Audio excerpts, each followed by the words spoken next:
Alors, ce que je dis, c'est que, puisque ta demande est partie, fais-la quand même. Elle va suivre son cours et puis on verra bien ce qu'ils vont te répondre. Vous pouvez aller au 200, boulevard René Lévesque. Boulevard René Lévesque.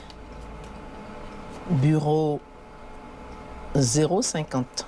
Alors, la Maison d'Haïti est un organisme communautaire d'éducation populaire. Essentiellement, notre mission, c'est d'outiller la population qui vient nous voir, c'est de les outiller pour qu'ils puissent exercer leurs droits et leur pouvoir de citoyen dans la ville et dans le pays.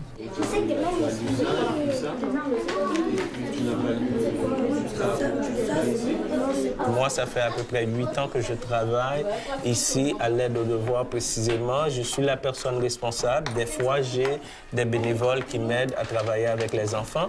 Mais l'idée, c'est de les recevoir après l'école. 10 plus 3. 6, 3, 13. 10 plus 12. Quoi? 10 plus 12. 22. Bravo. Ah bah, il semble que tu me connais, hein? Myriam a commencé à travailler avec nous comme la responsable des bénévoles ici à partir du 14 janvier. Ouais. Parce que le séisme le 12, le 14 c'était déjà une équipe de près de 200 bénévoles ici.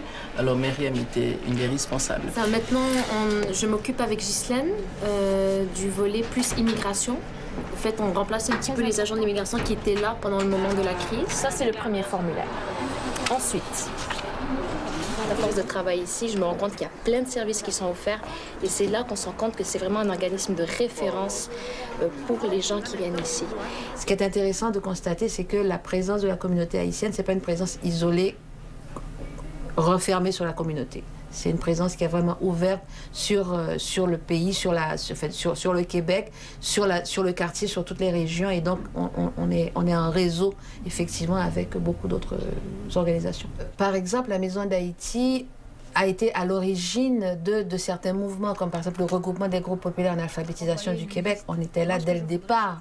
Le CLSC du quartier, on faisait partie des groupes qui analysaient déjà les besoins du quartier avant même que le CLSC dans Saint-Michel soit créé. La crise du séisme n'a fait que confirmer le rôle, enfin le leadership qu'on avait dans la communauté. En fait, c'est quelque chose qu'on ne savait pas nous-mêmes, qui nous a été confirmé par le fait que tout le monde a convergé vers la Maison d'Haïti et qu'on a pu répondre en fait à la demande. Ah, il arrive. En venant ici, c'est comme si les gens venaient chez eux. Ils venaient chez eux, voilà. Ils venaient chercher de l'aide chez eux. Parce que le 12 janvier, juste après, moi je crois, les premières personnes qui sont arrivées sont juste venues s'asseoir. Moi, c'est ce que j'ai vu, des gens qui venaient s'asseoir et pleurer. Sans parler forcément, sans demander quoi que ce soit. Voilà. Ça faisait, bon, ben, on vient se retrouver entre nous, puis partager ce moment. On leur donnait du thé. Oui, On leur donnait du thé, une tisane. Une tisane. Oui, non, mais c'est vrai, c'était ça. Quand les gens sont arrivés, 20 minutes après le séisme, les gens ont commencé à arriver ici, mais on n'avait pas plus de nouvelles qu'eux. Ça a été étonnant même pour nous, parce qu'on ne s'attendait pas à être à ce point l'endroit où tout le monde allait venir. La communauté haïtienne, la communauté québécoise, les médias, en fait, tout le monde a convergé vers la Maison d'Haïti, ce qui a été extrêmement étonnant. Mais c'est vrai aussi qu'on a répondu.